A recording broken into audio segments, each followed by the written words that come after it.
forgot your name. Fuck. What's your name? Bree. Met before. Bree. We have met before. Yeah. So I wasn't tripping. Okay, so I thought I was just telling Bree that Bali is love bombing me right now. Bali is like a toxic relationship.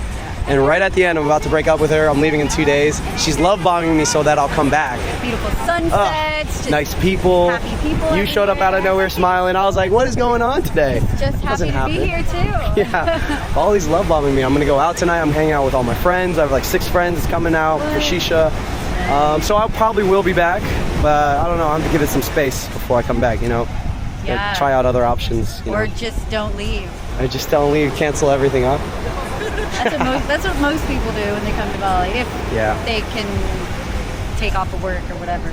Yeah, true. And end up just not leaving. Well, you know what? I appreciate Bali because if it wasn't for this place, I wouldn't have been so motivated to make money online to now give me the life I have. But yeah. Is that how you get by? All right, guys. So last sunset in Bali, I think I'll make a video. I wasn't going to, but I decided that I will. All right, so I've been here for about 6 months, and I just want to lay out everything I learned about Bali, in Bali, and being here. So I don't think I'll be back here again for maybe 2 years. It's very likely. I cannot see myself coming back in the winter next year, mostly because I feel like it's just not a place I want to live. What are the pros of Bali? You can network with some of the highest level people possible. Now, the reason is there is no gatekeepers. Look at the beach here. You can talk to anyone on the beach. It's easy. Look at the cafes. They're all in the cafes working, co-working. Go to the gyms. One of the best places to meet people. You can go in the sauna. You can go in the ice baths together. There's networking events. There's co-working spaces. There's really great nightlife and bougie parties, and I've seen it all. I've done it all. We got Tristan Social literally right here, making content. The man, this is a good example of how you can network with literally anyone. T-Man! Hey! What's up, here? I'm still here. It's my last 2 days here. Okay, cool. Yeah, brother. One of my friends here as well. She's cool to be on content. Hey! How's the day going? Hello! What's your name? Taylor? Yeah. Tristan, by the way. Hi, nice to meet you. Alicia, nice to meet you. What's your name? Nico. Alicia, pleasure. Yeah. What's your name? Nico. Yeah, this is Tristan. Tristan. I thought you were in Uluwatu. I was, and now I'm in Chengdu, and I extended my stay here. Okay. Yeah, Bali's totally love bombing me right now, and that's okay. But it's been good. It's been a good journey, and the thing I have against it, and I just said this in a podcast, the number one most important thing in the world is your dating life. And I actually believe that. I think it's where you're going to draw most of your fulfillment, especially at a younger age. Especially at an older age. And then the second most important thing is probably your, hey, happy you. It's probably your bros, your brotherhood that you have around you. Hi. How are you? I'm running into everyone today. Hi. Hi. How are you? It's also my friend. Yeah, good. Yeah, good. How are you? Yeah. Well, I keep getting interrupted talking to baddies, so I think this is defeating the purpose of what I was trying to say, but it's not, because there's a lot of baddies, yes, not even that many, honestly, but there are a few, yeah.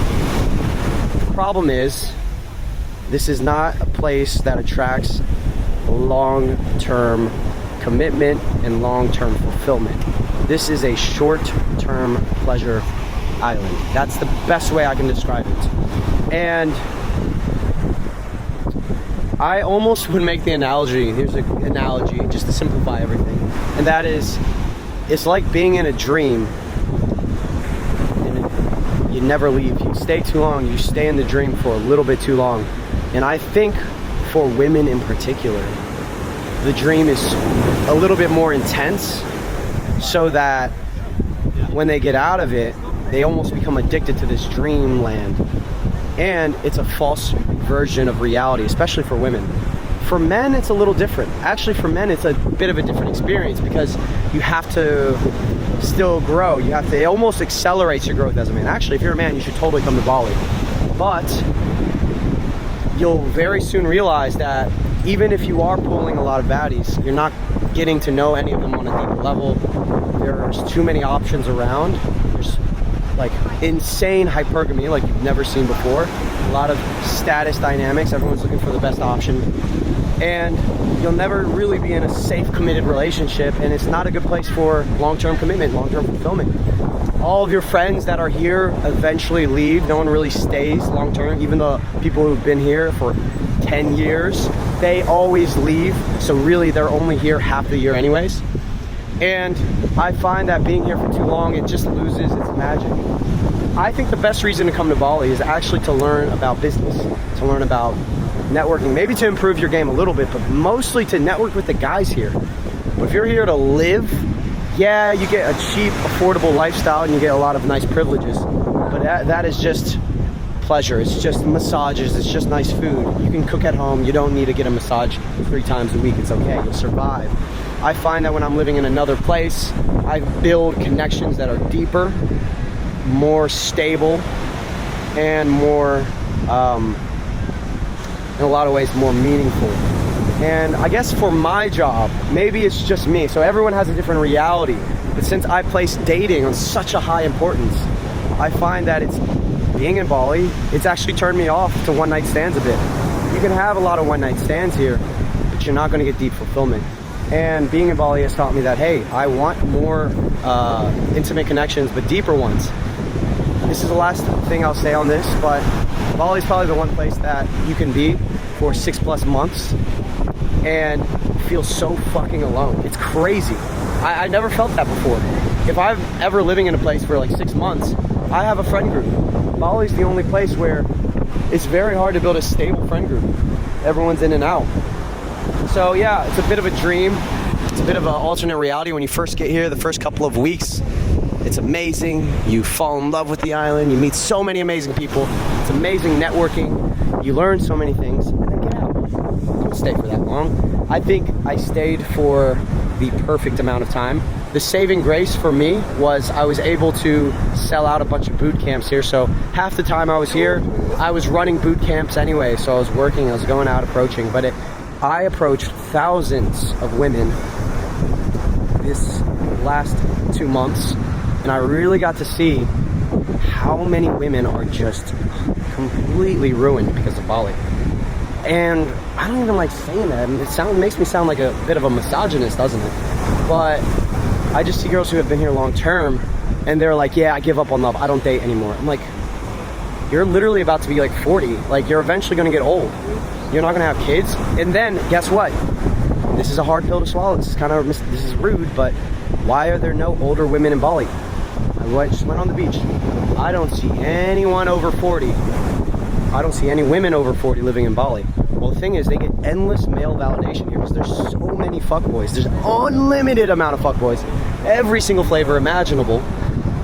But none of them are willing to commit. It's very transient, and it attracts a very dopamine, novelty-motivated person who is not in the phase of life to commit. And also, the girls can't really commit either. They think they can, but they keep finding problems in the relationships. They call it the ick. This is like, it happens everywhere, but especially in Bali. They get turned off and they get very, very picky because they feel like they have unlimited options. Because while they're in Bali, they're getting hit on non-stop. It's insane. So because of that, no one's ready to commit, guys and girls. Girls think they are, but they're actually not. There's supreme hypergamy like you've never seen before. Hypergamy basically meaning the being hardwired to always want the best option and not finding loyalty. And you basically waste the best years of or the most important years of your life where you should be getting a long-term partner in a place where you're just endlessly seeking dopamine. More fun, novel parties every day, unlimited like massages, food. If you can afford it, you live a great lifestyle. And the next thing you know, you get old and you realize you should have been building something a little bit more fulfilling and long-term. So yeah, I really thought I would just be a non-committed, always wanting to fuck around, single young man for the rest of my life. But yeah, it's not really as cool as that sounds. Like, it's not actually that cool. It's actually fun to be in something deeper, and that's not something you can find easily in Bali. I haven't seen it at all. So anyways, that's my take. It is a unique island. The unique part about Bali, I recommend every guy to go here, is that you have so many cool guys. Like, genuinely, you will never find a place like this where You meet people doing the most interesting jobs in the entire world. Such a nice island. So many people are so kind here. It's safe, it's beautiful, it's luxurious at the same time, which is crazy. And the networking is insane, and everyone's down to network. You just gotta have a little bit of game, and you can make some really good friends, network with some really amazing people. And I think this is a place where you come in and then you get the fuck out and you learn what you need to learn. Also, there's a lot of bad food poisoning here, and that's a whole nother topic, but you can get through that after a few months here. But like the first couple of months of being here with that food poisoning, ooh, man, it fucks you up.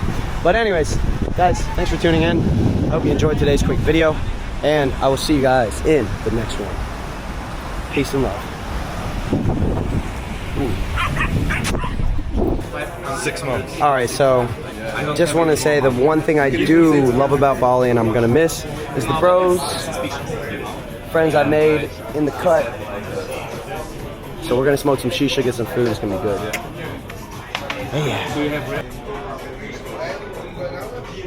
Oh yeah, they're gonna do live music.